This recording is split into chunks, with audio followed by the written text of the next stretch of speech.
Biz ko'chada, ishxonada, do'stlar davrasida hayot kechiramiz. Ammo ba'zi insonlar uchun bu hayotda odatiy yashash imkoni juda kam. Vaqtida tashxis va davolash bu katta umidga qadam. Stigma va qo'rquvni yo'q qilish orqali biz OIV bilan yashayotgan insonlarga yangi imkoniyatlar beramiz. Bu virusni qayerdan yuqtirganingizni batafsil aytib bera olasizmi? Ha, albatta. Men bundan 1 yil oldin ishlash maqsadida Rossiya Federatsiyasiga borgan edim. U yerda qurilish sohasida ishladim.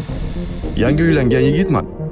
Uyga ayolimga video qo'ng'iroq orqali telefon qilib gaplashib turardim. Shu asnoda oradan ko'p vaqtlar o'tdi. Ishlarim o'z yakuniga yetgach, uyga qaytish oldidan tanishimning restoraniga bordim. To'g'risi, bir madaniy hordiq olmoqchi edim. U yerda bir o'zim ozgina ichdim. Sal ko'payib ketdi shekilli, keyin esa ozgina esimda. U yerda bir qiz yonimda paydo bo'ldi.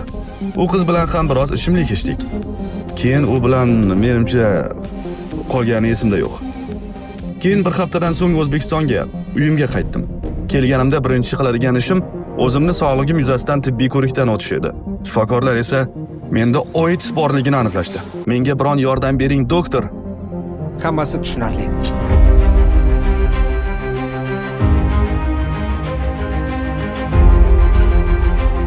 Doktor, qizimga yordam bering iltimos. Uning hech qanday aybi yo'q. Qo'lingizdan keladi, bilaman. O'zingizni qo'lga oling. Hammasi yaxshi bo'ladi. Aytingchi, bu kasallikni qizaloq qayerdan yuqtirdi?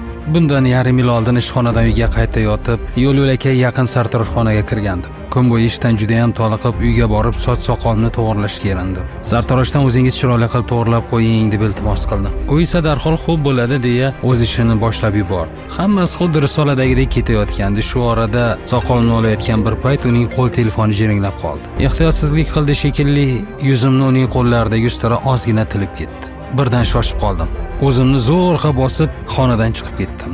Oradan ancha vaqt o'tib ishxonamizda birdan xodimlar qayta tibbiy ko'rikdan o'tishi lozim degan qaror chiqdi. Men ham shu orada ushbu ko'rikdan o'tdim, lekin mening tibbiy xulosam ijobiy chiqmadi. Menda AIDS aniqlandi.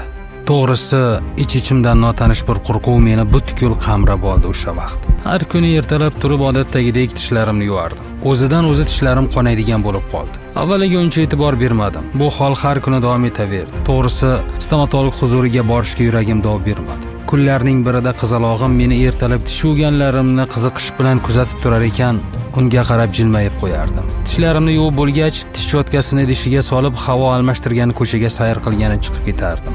Men uydan chiqib ketishim bilan